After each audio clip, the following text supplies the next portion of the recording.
Hi friends, welcome to விதை மகள் channel. நான் உங்கள் அக்கீலா. இப்போ நம்ம என்ன பார்க்க போகிறோம் அப்படின்னா, புடலங்காய் கொடி. இந்த கொடி வச்சு ஒரு 1 மந்த்து தான் ஆகுது, இன்னும் காய் வரலை. இப்போ தான் பூ 1-2 வர ஆரம்பிச்சிருக்கு.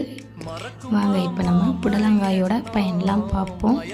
புடலங்காய் உடல் சூட்டை குறைக்கும், வாதத்தை நீக்கும், மாதவிடாய் மற்றும் கர்ப்பப்பை பிரச்சனைகளை சரி செய்யும், மேலும் ஞாபக சக்தியை அதிகரிக்கும் தன்மைகளை கொண்டுள்ளது. இது உடலில் உள்ள கழிவுகளை வெளியேற்றவும் உதவுகின்றன. புடலங்காயில் அதிக நீர்ச்சத்து உள்ளதால் உடல் சூட்டை குறைக்கின்றன. மூட்டு வலி மற்றும் முழங்கால் வலிகளுக்கும் ஒரு நல்ல தீர்வை கொடுக்கும்.